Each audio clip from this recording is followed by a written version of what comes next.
Ada kabar 5 nih yang mau podcast di Podcast Bis. Podcastnya anak bisnis. Assalamualaikum warahmatullahi wabarakatuh. Halo semuanya, kembali lagi dengan kita di Podcast Bis, podcastnya anak bisnis. Nah, pada kali ini kita akan membahas sesuatu yang sangat menarik nih. Apa tuh Kak Indah? Aduh, kali ini kita akan membahas mengenai sesuatu di dunia pekerjaan nih. Lebih tepatnya kita akan membahas mengenai HR. Waduh, nih teman-teman kan pasti masih pada ngira nih, HR nih kerjanya cuma ngerjain proses rekrutmen karyawan, bacain CV-CV karyawan yang mau masuk. Nah, padahal HR tuh kerjanya nggak cuma itu doang loh teman-teman, masih banyak. Nah, biar teman-teman pada tahu nih, kita langsung aja membahas mengenai HR ini. Tapi Sebelum itu, Kalian kalian harus harus stay tune to watching us karena kita kali ini akan membahas mengenai HR Insight, exploring the world of HR and its responsibilities. langsung aja nih Kak Ratu. Oke, tanpa berlama-lama lagi, di sebelah kita sudah ada Bapak Ihsan dari perusahaan yang akan menjadi narasumber utama kita. Sebelum memasuki pertanyaan yang berat nih ya, sebelumnya kita nanya dulu nih. Nyantai-nyantai aja, biasa aja. Iya nih, kita Gimana? kalau kan Ini dari kampus mana tadi? dari UNJ, kampus Bu. UNJ. Iya. Jadi sebelumnya kabar Bapak gimana nih hari ini? Kabarnya sehat, sama lah semua sehat ya. Alhamdulillah. Nah, lebih itu sebelum terjun langsung di dunia HR itu Bapak apa ya? Kuliahnya jurusan apa tuh, Pak? Kuliahnya manajemen. Dulu pertama kerja sih accounting. Wah. Accounting, terus ya mungkin di perjalanannya sering tanya-tanya ke perusahaan, hak ke karyawan, lama-lama bisa terjun juga ke HR gitu. Lumayan jauh ya Pak dari accounting ke HR gitu. Perjalanan nggak apa-apa sih, sama aja, semua pekerjaan bagus, pada dasarnya bagus, Oh, iya. tinggal kita menjalaninya aja. Nah, jadi kalian teman-teman kalau yang masih manajemen gak usah takut, Iya. ya Tenang, masih kan? tenang. Bisa Manajemen kerja luas jadi kan. clouding, bisa jadi HR juga Bisa, kan. sama. Nah, terus apa lagi nih yang bertanya? Apa Itu pengalaman Bapak nih di bidang HR ini udah berapa tahun? kalau dibilang berapa tahun, kurang lebih ada 10-an tahun sih. Udah expert banget ya. Enggak sih, kalau sekarang kan dinamis ya, ilmu dinamis ya. Kadang kalau sama yang new, yang baru juga nggak terlalu jauh, tergantung individunya mau improve apa enggak, seperti itu sih. Oh, iya. Gitu. Iya, kan tadi Bapak bilang Bapak sebelumnya accounting kan, Iya. terus sekarang jadi HR. Nah, apa nih Pak ketertarikan yang membuat Bapak bekerja di bidang HR ini? Kalau HR itu kan jangkauannya lebih luas. Sebenarnya semua pekerjaan bagus ya, sama aja bagus Iya. semua. Cuman setiap perusahaan pasti membutuhkan HR gitu kan. HR itu jangkauannya lebih luas juga gitu kan. Dia membantu manajemen untuk mencapai goalnya gitu, Iya. seperti itu. Semuanya sama gitu. Jadi kan Bapak juga bilang tadi dari accounting ke HR HR. itu kan kayak pasti ada hambatan-hambatan atau tantangan-tantangan. Nah, apa sih Pak hambatan dan tantangan itu, dan kenapa Bapak kayak yakin gitu loh kalau HR ini yang pas? Nah, kalau HR kan human ya, kita mengolah human ya, dari mulai awal sampai akhir, dari mulai proses rekrutmennya sampai developmentnya, sampai ada permasalahan hubungan industrial. Nah itu sangat dinamik ya gitu, sangat dinamik banget gitu, sangat menantang seperti itu sih. Kalau memulainya ya yang membuat kadang ada di luar keilmuan yang bisa diterapkan juga gitu, antara ilmu HRD dan ilmu sosial bisa juga masuk di HR ini. Nah, gitu. Iya Mas, bener banget. Soalnya kan kalau di HR itu kan belajar mengenai manusia ya Pak ya. Iya. Dan harus dinamis, dan manusia juga dinamis. Iya. Iya. Oke, selanjutnya kita tadi kita udah Ya. bicara kalau Tentang HR, job desk iya. HR nih, orang-orang Ya. kan pada tahu cuma HR nih ngerjain proses rekrutmen karyawan doang nih Pak. Nah di sini kita mau nanya nih Pak, apa sih Pak sebenarnya job desk dari HR ini? Nah, setiap perusahaan pada dasarnya garis besarnya job desk ruang lingkup ya, scope of work job HR itu sama, cuman setiap core bisnis, bidang bisnis itu pasti agak ada perbedaan sedikit, tapi pada dasarnya job scope pekerjaan job desk itu mulai dari rekrutmen, terus compensation and benefit, terus hubungan industrial, terus development, career plan, terus change management, banyak lah gitu. Semakin banyak karyawannya itu semakin banyak pengolahannya seperti itu, atau semakin mengikuti kebutuhan perusahaan ya, semakin dinamis, semakin berkembang, maka kebutuhannya pun akan berkembang juga seperti itu. Berarti HR nih ada bidang-bidangnya lagi ya Pak? Ada sub departemennya seperti itu. Oke.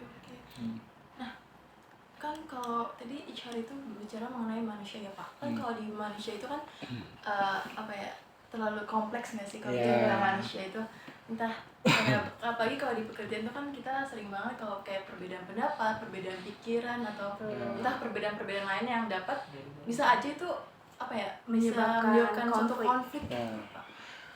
Nah, Itu bagaimana tuh Pak kalau HR itu menyelesaikan konflik dari karyawan itu? iya, sebagai sudut pandang seorang HR nih Pak. Kalau sudut pandangnya kita harus positif dulu. Konflik itu positif buat perusahaan. Tanpa adanya konflik, pasti tidak ada improvement. Iya. Artinya orang ikut-ikut aja. Padahal dalam artinya proses ini kayaknya nggak pas. Nah, dengan ada konflik itu ada improvement selama konflik itu di-maintain dengan baik gitu. Artinya kalau dari HR konflik itu ya memang suatu yang positif ya, selama ruang lingkup pekerjaan ya. Itu kan suatu pekerjaan sudah ada job desk-nya, terus ada KPI-nya. Nah, tinggal diselaraskan aja di antara yang berkepentingan gitu, antara yang berpendapat A, berpendapat B, seperti itu. Itu kita selaraskan aja. Bisa jadi yang selama ini tidak muncul itu yang terbaik gitu. Nah, itu kita improve lagi job desk-nya atau alur pekerjaannya seperti itu. Kan tadi saya mau nanya Pak, kan sebelum yang Bapak bilang kan bidang HR nih banyak nih Pak. Ya. Nah, bagaimana nih Bapak tahu kalau dalam suatu bidang nih sedang mengalami konflik? Nah, itu Bapak tahunya tuh dari mana? Konflik itu kan dari produktivitas ya, dari bisa dilihat kalau manufaktur bisa dilihat dari produktivitas. Kalau ada konflik biasanya produktivitasnya agak menurun, produksinya hanya di target dalam sebulan 50 unit jadi turun, atau kita kan seorang HR itu harus touch ke setiap karyawan gitu, mau level apapun, seperti dari mulai bawah sampai akhir sampai atasan tuh, sampai top manajemen tuh harus touch. Kita harus tahu, kita harus ibaratnya mempunyai intuisi juga gitu, tidak berdasarkan ilmu aja, ilmu ke manajemen atau ilmu ke HRD-an, tapi punya intuisi juga. Kita harus menjalin hubungan baik dengan setiap karyawan. Jadi ketika ada rooming atau ketika ada gejala yang kurang sehat ya, kita bisa masuk di situ melalui SOP yang ada gitu. Nah Pak, tadi kan berbicara tentang produktivitas karyawan nih Pak. Nah, karyawan kan bekerja nih beda-beda nih Pak. Ya, bagiannya. Nah, bagaimana nih Pak cara mengelola dari sudut pandang tim HR untuk memastikan bahwa anggota tim karyawan ini bekerja secara efektif? Oh, setiap departemen masing-masing ya. Iya. Setiap pekerjaan kan pasti punya job desk ya. Iya. Punya struktur organisasi. Terus punya petunjuk tertulis lah seperti itu kan, itu panduannya. Kedua punya KPI, Key Performance Indicator, punya target. Setiap departemen punya target. Nah, kita maintainnya dengan KPI-nya. Semuanya KPI departemen keuangan, membuat report keuangan setiap akhir bulan tepat waktu. Nah, itu KPI-nya seperti itu. Zero fatal report. Nah, seperti itu. Kalau di bagian GA atau bagian K3 gitu, dia zero fatal accident. Nah, semua pekerjaan itu harus punya KPI-nya, indikatornya. Tanpa ada indikator KPI, kita susah untuk menentukan goals-nya setiap departemen gitu. Harus ada KPI-nya gitu. Di KPI itu sebagai kunci apa Ya ya? kunci. KPI itu bisa direview tiap tahun nanti ya sesuai dengan perkembangan perusahaan gitu. Semakin banyak kan ada perusahaan nih core bisnisnya satu, bisa jadi tahun besok nambah lagi core bisnis yang berbeda. Ada kan sekarang mulai grup ya, ada yang banking, atau punya dia rumah sakit, atau dia properti, dia punya retail. Nah itu kan KPI pasti akan dinamis lagi berkembang. Gitu. Lanjutnya ini nih Pak, kan tadi udah bilang kalau efektivitasnya sih. Iya. Nah, biasanya tuh kan karyawan juga punya konflik antara kayak konflik internal gitu sendiri Ya. kan, Pak. Nah, itu Internal pekerjaan atau pribadi nih kan harus jelas juga nih. Kalau internal pribadi coba Pribadi. Sebenarnya kan itu ranah pribadi ya, tapi selama tidak mengganggu proses bekerja, ya nggak masalah di luar kan. Maunya karyawan punya konflik pribadi dengan keluarga atau sama karyawan nih, maunya kamu rebutan pacar nih sama pekerja rebutan pacar di sini juga. Nah kan bisa terjadi kan, selama tidak mengganggu proses bekerja ya nggak masalah, itu kan di urusan pribadi kita kan di luar jangkauan. Tapi kalau ketika mengganggu suasana bekerja nih, ribut di kantor, teriak-teriakan, ya itu harus kita kasih masukan, kita coaching mereka gitu. Nah, gitu. Kita kan nggak internal pekerjaan gimana Pak? kalau internal pekerjaan kan pasti udah ada atasan, setiap departemen ada atasan. Kita arahkan untuk atasan untuk menyelesaikan, didampingi oleh HR seperti itu. Berarti alurnya itu kalau dari internal pekerjaan itu dari Kalau atasan. ya kalau berhubungan dengan pekerjaan Ya. ke atasannya dulu, nanti didampingin HRD. Kalau pribadi ya bisa juga dengan atasan atau juga dengan HRD, selama pribadinya itu mengganggu produktivitas bekerja ya. Kalau enggak ya kita nggak boleh juga kan masuk privasi orang seperti itu ya. Gitu. Oke. Selanjutnya nih. Apa? Oke, tadi udah bahas tentang konflik, Ya. tentang job desk. Nah, selanjutnya nih kita pengen tahu nih Pak, bagaimana nih Pak cara HR dalam menentukan sebuah pelatihan atau pengembangan untuk karyawan nih agar karyawan nih bisa bekerja sesuai minatnya gitu Pak. Dan passion Karyawan. mereka. Iya, dan passion mereka. Karyawan bekerja sesuai minatnya. Kan gini, setiap pemenuhan kebutuhan tenaga kerja kan kita sudah ada job requirement ya atau job spesifikasinya gitu. Nah itu kan sudah ada ketentuannya. Umpamanya seorang pekerjaan accounting, basicnya accounting, pengalaman setahun apa 2 tahun. Nah ketika dia sudah masuk, kan bisa jadi dia baru lulus atau udah pengalamannya beda dengan Iya, nah itu. core bisnis yang ada nih.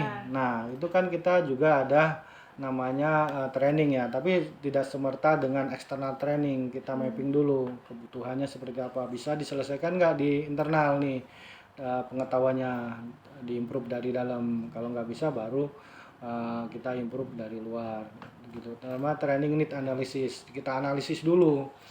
Namanya TNA, training need analysis. Kita training semua departemen kebutuhan training seperti apa, cost budgetnya seperti apa, terus kira-kira impact-nya buat produktivitas pekerjaan seperti apa. Nah itu namanya training need analysis seperti itu. Nah, tadi kan Bapak membahas tentang training need analysis. Ya. Nah, itu tuh dilaksanakannya tuh kapan Pak? Nah, setiap perusahaan biasanya bikin budget, bikin training analysis itu awal tahun. Awal tahun. Untuk Berarti periode setiap awal tahun. Pak? awal tahun gitu. Tapi ya mempertimbangkan cost juga ya. Artinya kalau training itu bisa dilakukan di internal perusahaan ya internal gitu. Tapi kalau memang nggak bisa dan memang kebutuhan perusahaan ya bisa eksternal gitu. Gitu.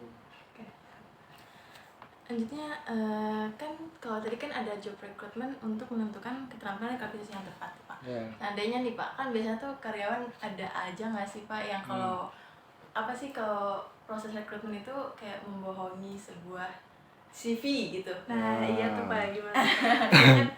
Biasanya ada aja kayak gitu. Ya CV kan boleh aja kan bohong, cuman kan dalam proses rekrutmen itu kan bisa ada fase, ada tahapannya ya. Pertama kan interview dengan user, dengan HR, terus ada psikotest, dan sebagainya, terus ada asesmen atau dan tes medikal. Nah, ketika screening di awal itu kan di HR rekrutmen itu melakukan screening dulu kan, dia benar-benar kuliah di sini enggak, terus kerja di tempat yang terakhir enggak, kalau sudah pengalaman. Nah, nanti waktu interview dengan HRD pun ada namanya deep interview, kita gali benar gitu kan dengan stimulus pertanyaan, kira-kira benar nggak ini pernah kerja di situ. Bisa jadi bikin surat pengalaman kerja 5 tahun, tapi contoh nih seorang accounting pengalaman kerja 5 tahun, dia ngerti pembukuan, ditanya neraca nggak ngerti. Nah, kan kita udah tahu ini benar sebenarnya gimana. Nah, setelah nggak sama ya nanti kita bisa cross check sih ke perusahaan sebelumnya, kita telepon bener nggak pernah kerja di sini gitu. Berarti kalau HRD itu harus tahu banget ya Pak mengenai semua bidang yang ada di perusahaan untuk rekrutmen itu. Oh, maksud tahu banget tuh bisnis proses. Sebenarnya kalau bisnis proses setiap departemen harus tahu bisnis proses dari awal sampai akhir. Endingnya seperti apa? Karena tanpa tahu bisnis proses kita nggak tahu customer kita seperti apa. Maksudnya customer itu kita berhubungan dengan siapa aja. Namanya HRD kan berhubungan dengan semua departemen. Eksternalnya mungkin dengan Disnaker, dengan K3, dengan apa gitu. Tanpa tahu bisnis proses bekerjanya ambigu, asal kerja aja gitu aja sih. Gak ada tujuan ya Pak ya? Iya. Oke, terus jadi kita bahas tentang kan tadi kalau ada aja tuh karyawan yang kayak entah malas-malasan atau entah ada yang rajin banget tapi kalau dilihat kayak malas kayak kayak pokoknya beda aja gitu. Nah, itu Bapak cara nilai kinerja karyawannya itu bagaimana Pak? Kan tadi dengan patokannya KPI ya. Iya. Setiap namanya manusia ya. Manusia itu ada kalanya dia mungkin punya masalah pribadi atau ada kalanya memang mentalnya turun karena sesuatu faktor yang kita nggak tahu ya. Nah itu kalau ada gejala seperti itu ya kita komunikasikan dengan atasannya. Biasanya atasan setiap departemen harus tahu dulu juga gitu, memantau anak buahnya. Mungkin absensinya sering telat nih, kendalanya apa? Bisa jadi kan semuanya kamu kerja tadinya rajin masuk pagi, tahu-tahu sering telat nih, kan harus tahu atasannya kenapa. Mungkin bisa jadi pindah rumah atau bisa jadi apa, kan kita nggak tahu kan harus dibantu solusinya seperti apa. Nah, berarti kalau dibayangin kita kan kalau di orang awam tuh kayak aduh siap telat dimarahin terus. Ya, kan dipanggil dulu lah, dipanggil kendalanya apa, bisa jadi pindah rumah atau bisa jadi putus dari pacar kan nggak tahu juga kan. Ya kan lagi males sih bisa jadi. Nah itu harus ada solusi kan. Semuanya dia kerja nggak bisa konsentrasi sama sekali, mungkin habis putus dari pacar kan ada fasilitas cuti kan. Lebih baik cuti dulu, dia menenangkan pikiran, sudah oke, baru masuk lagi kan gitu. Tadi kan Bapak bilang Bapak memberikan solusi nih bagi karyawan-karyawan yang lagi ada masalah. Nah, karyawan kan di perusahaan banyak ya Pak. Nah, itu gimana tuh Pak caranya untuk Bapak apa ya? Kayak mengatur cuti. Iya, mengatur cuti. Nah, kalau cuti kan itu udah ngikutin undang-undang ya, setiap karyawan punya haknya kan. Kalau pengambilan cuti itu selama dikomunikasikan dengan atasan, kata atasan proof, oke, ya nggak masalah, itu hak karyawan seperti itu. Itu. Nah Pak, kan kalau pas apa sih job recruitment itu kan ada yang namanya kontrak kerja nggak sih Pak kalau diterima. Nah itu gimana sih Pak biar kita tahu bahwa HR ini tahu kalau karyawan itu udah patuh dengan yang di kontrak kerja itu. Gini, setiap kontrak kerja itu kan kesepakatannya dua belah pihak antara perusahaan dengan calon pekerja. Calon pekerja harus membaca detail tentang kontrak kerja itu, harus tanya, kalau nggak tahu tanya. Jadi jangan sampai ada permasalahan setelah dia tekan kontrak nih. Nah gitu kan, supaya menghindari permasalahan. Perusahaan pun akan mengikuti undang-undang tenaga kerjaan yang berlaku. Cuman kan kadang kan kalau orang pertama kali kerja atau core bisnis yang berbeda dia nggak paham. Nah itu harus dipahamkan dulu. HR memahamkan kontrak kerja, karyawan pun harus paham. Setelah paham baru tanda tangan kontrak gitu. Tapi kan Pak, karyawan pasti ada aja nih Pak yang melanggar kontrak kerja. Nah itu contohnya gimana? seperti apa coba? Kalau contohnya kayak mungkin cutinya Jadi kan Iya. bisa aja tuh dia nggak komunikasi ke bapak tapi Iya, dia kayak cuti, main libur-libur terus aja cuti tuh, Pak. libur aja gitu. Ya kalau dia mau nggak masuk kerja tanpa keterangan kan atasan harus tahu kan, atasan langsung harus tahu. Dan biasanya setiap perusahaan punya pencatatan baik tersistem dalam HRS atau dalam bentuk apapun punya pencatatan kan. Kalau nggak masuk pun akan melakukan pemanggilan seperti itu. Berarti sama kalau tanya kan kalau di tim itu kan ada KPI-nya kayak Ya. gitu-nya. Nah, kalau seandainya itu kan mungkin ada di kontrak kerjaan kayak karyawan harus menyelesaikan ini kayak job desk-nya Nah, segini. Nah, kalau nggak diselesaikan dalam waktu yang tepat itu Ya pada waktu kontrak kerja itu mau mulai kontrak kerja karyawan itu harus clear dulu sih. Jangan sampai belum clear udah tanda tangan. Artinya job desk-nya apa, KPI-nya seperti apa, kontrak kerjanya seperti apa, harus clear dulu. Setelah oke, termasuk penggajian juga nih, gaji juga harus clear, hak-haknya apa, terus kalau nggak masuk seperti apa. Nah itu harus clear dulu. Setelah clear kita pahamkan clear, orang yang udah paham baru tekan kontrak. Kemungkinan ya nggak akan ada masalah sih gitu. Kecuali orangnya memang niat udah nggak kerja dengan bagus, niatnya pengen nggak kerja dengan bagus gitu. jelek gitu lihat Ya. jelek. Saya mau nanya Pak, kan biasanya kalau di kontrak kerja nih awal-awal karyawan masuk kan biasanya ada jangka tahun karyawan untuk bekerja. Masa kerja. Iya, masa Iya. kerja. Nah, misalnya nih karyawan mengundurkan diri tetapi masih di dalam masa jangka waktu di kontrak kerja Kontrak, itu. ngomongnya karyawan kontrak setahun. Iya. Dia 6 bulan dia dapat kerjaan lagi atau dia Nah. pindah ikut suami atau dia iya. capek lah kapan kan nggak Iya, tahu kan iya. whatever lah gitu kan. Sah-sah aja itu selama mengikuti aturan yang ada di kontrak. Semuanya kalau di kontrak mengundurkan diri 1 bulan sebelum tanggal H memberitahukan ke perusahaan ya dia harus menjalani itu gitu. Berarti nggak ada denda atau Oh nggak ada lah, nggak ada. Berarti kalau seandainya dalam perjalanan mengundurkan diri itu prosesnya nggak benar, itu ada nggak sih Pak konsekuensi dari hukum kontrak kerja itu sendiri? Ya itu mengacu ke kontrak kerja. Semuanya dia dipersyaratkan mengundurkan diri itu minimal 1 bulan sebelum hari H. Dia semuanya dia 2 minggu. Kan kasihan kan yang kita belum cari penggantinya, terus serah terima pekerjaan juga ke siapa, kan bisa jadi berkas ada yang hilang. Semuanya dia pekerja yang sebagai key person gitu ya. Semuanya dia megang cek atau megang uang, kan nggak boleh dadakan. Susah juga nanti kalau ada selisih atau apa kan dia tetap dipanggil-panggil lagi. Lebih baik harus ada clear interview dengan karyawan itu sebelum resign gitu. Harus diproteksi gitu. Nah, Pak, tadi kan kita udah membahas udah melipir-melipir ke kontrak kerjaan ya Pak. Nah, gimana sih Pak cara untuk kalau kontrak kerja itu beneran mengikuti hukum di Indonesia yang berlaku ini Pak? Kontrak kerja beneran mengikuti hukum yang berlaku. Iya, jadi nih. jadi perusahaan dapat menghindari apa sih kayak sengketa hukum. Iya. Hubungan industrialnya ya. Iya, Pak. Ya pada dasarnya semua perusahaan sih ngikutin aturan pemerintah ya, undang-undang tenaga kerja gitu. Yaitu kita pahamkan ke karyawan selaku pekerjanya gitu supaya tidak terjadi perselisihan gitu. Seandainya ada perselisihan pun kan kita mediasi, kita komunikasikan dengan baik-baik permasalahannya seperti apa gitu.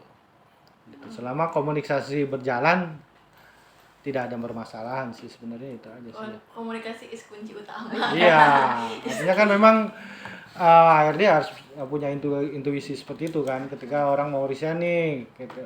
Dia biasanya kalau perusahaan mau resign tuh nelpon, Pak, kira-kira kalau mau resign gini gimana ya? Nah, minta pendapat dulu biasanya gitu.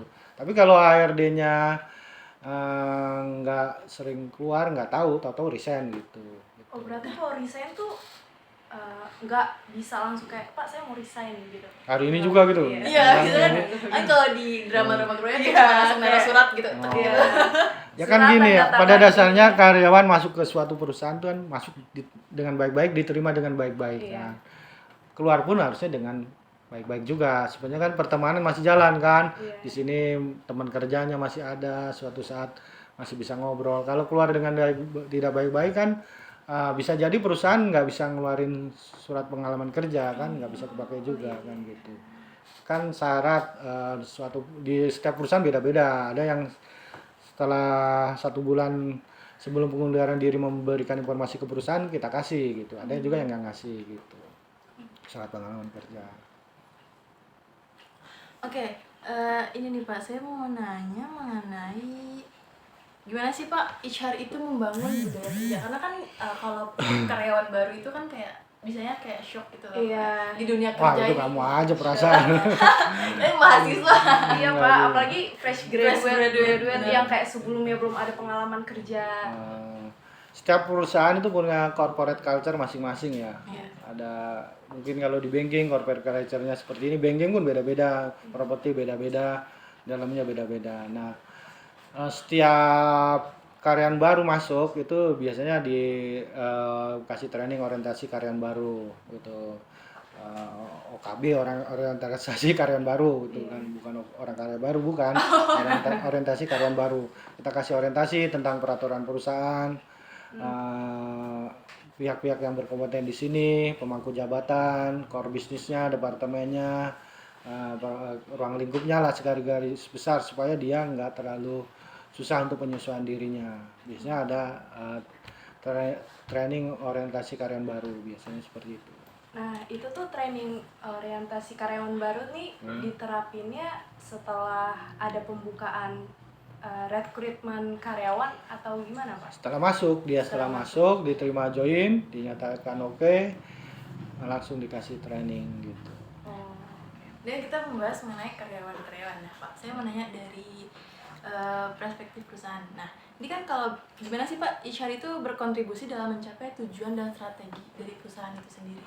Iya, pada dasarnya setiap departemen itu punya kontribusi buat perusahaan. Semuanya sama, sebenarnya kontribusinya sama, goal mencapai goal perusahaan.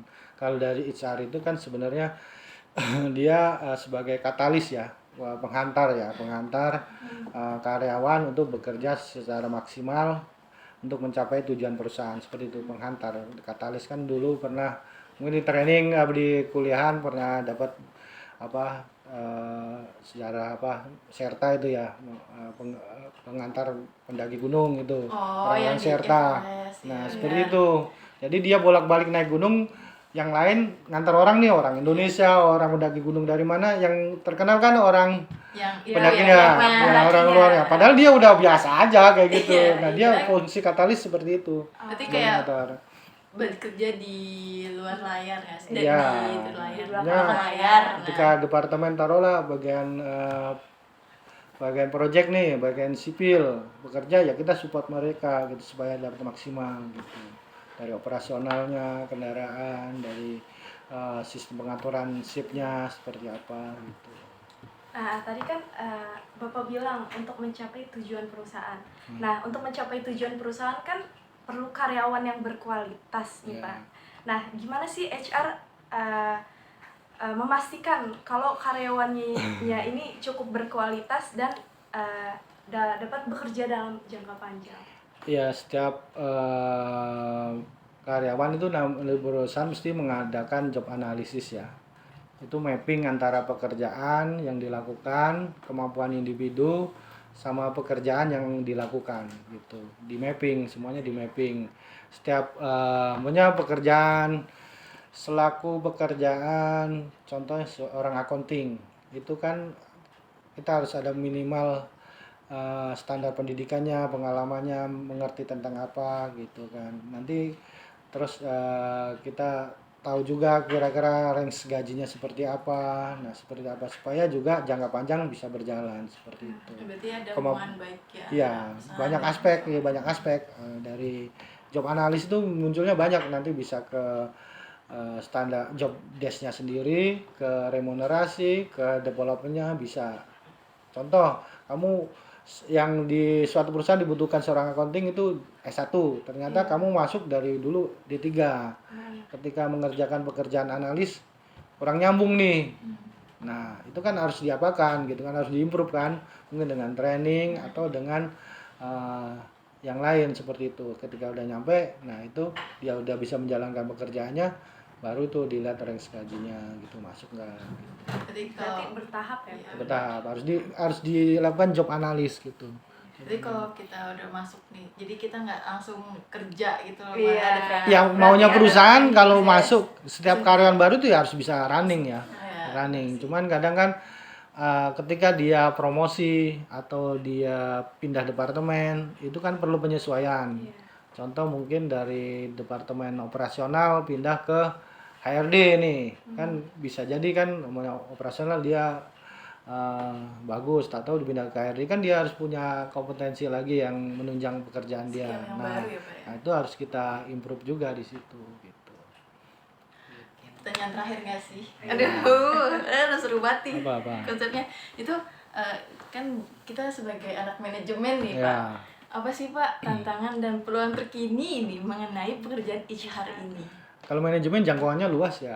Iya, Semua bisa masuk sih. Kalau HR juga masuk, di accounting juga masuk, perpajakan bisa masuk. Karena basicnya semua dapat kalau Iya, manajemen ya. iya. Perpajakan 1-2 dapat kan, Iya, saya betul. manajemen, terus budgeting juga dapat kan, semua dapat. Mikro makro dapat juga kan. Dapat, Pak. Iya, dapat. Itu enak banget sebenarnya manajemen. Manajemen itu kuliah yang umum sebenarnya bisa masuk kemana aja, ke banking kemana. Nah, tantangannya jurusan manajemen untuk di HR ya. Iya, benar. Sebenarnya nggak terlalu banyak kalau dia mau belajar ya. Mungkin belajar tentang basic basic HR, terus tentang dunia pekerjaan itu penyesuaiannya nggak akan banyak seperti itu. Saya mana ya Pak? Apa sih Pak zaman sekarang nih yang dilihat HR untuk mencari karyawan untuk masuk ke perusahaan? Apa nih Pak? Sekarang kan era digital ya. Iya. Tipe-tipe pekerjaannya juga udah beda sama dulu gitu kan. Kalau dulu kan fasenya udah beda lah. Kalau sekarang ini fase digital nih, kadang karyawan kalau terlalu dikekang juga Iya, sekarang seperti resign lanjut seperti pada- itu. Baperan ya sih? Ya, mentalnya juga beda. Nah, itu tantangan untuk mendapatkan pekerja ya. Iya. Apa tadi pertanyaannya? Ini Pak, apa yang Bapak lihat dari Kualifikasi Iya, karyawan. kualifikasi karyawan. Ya kalau kualifikasi sama sih semuanya, sama sesuai dengan job desk-nya. Cuman kita ngelihat dinamika atau keadaan kehidupan sekarang gitu. Kadang memang culture perusahaan tuh agak bisa bergeser juga gitu. Contoh maunya ruang kerja kalau zaman dulu tuh kan per petak-petak, sekarang mungkin luas gitu kan. Mereka pun perlu interaksi juga seperti itu. Ada tempat ngopinya untuk jam istirahat, untuk berkumpul. Nah, seperti itu untuk maintenance karyawannya sih gitu. Berarti menyesuaikan ya Ya Pak? menyesuaikan perkembangan Selalu zaman. berkembang, Iya. selalu berkembang, mengikuti perkembangan zaman. Zaman. Iya. Nah, gimana teman-teman? Udah dapat belum nih? Apa sih insight Insight baru? Ya manajemen, jurusan manajemen bisalah kemana-mana sih sebenarnya. Waduh. Tuh, anak manajemen gak usah takut, Tenang aja guys, kita bisa masuk Ya, kemana-mana. sama-sama. HR bisa, accounting bisa. Aduh. Nah, mungkin karena waktu yang terbatas dan Iya. juga bapaknya juga sibuk nih. Gitu. Enggak sih. Seneng juga ngobrol gini. Iya, emang Tadi menarik belum banget. masalah konflik-konflik ya. Undang-undang juga belum ya. Ya, Iya. kapan waktulah gitu. Iya, Mungkin mungkin kapan ya Pak? ada lagi nih buat kisah lanjutnya. Iya. Episode selanjutnya ya guys. Mungkin itu saja sih ya yang dapat kita Iya. kasih nih buat teman-teman mengenai insight dari HR, Betul. karyawan. Nah, kalau teman-teman jadi karyawan bisa nih nonton di YouTube kita. YouTube kita. Tetap di sini. Coba closing aja deh langsung. Oke, sebelumnya saya mau terima kasih dulu Terima kasih, nih sama-sama. sama Bapak Sama-sama. sudah meluangkan waktu Sama-sama. untuk ngobrol-ngobrol sama kita nih Ya. Pak. Ya Oke. tentunya ilmunya sangat bermanfaat banget Pak. Enggak, itu biasa aja sih sama-sama. Pak, tapi kalau untuk kaum awam kita sebagai mahasiswa Iya, itu sangat berguna. berguna. Iya. sama-sama. Nah, Oke. mungkin itu saja yang dapat kita sampaikan. Jangan lupa tetap di Podcast Podcast Bis, podcastnya anak bisnis. Dadah, sampai jumpa di selanjutnya.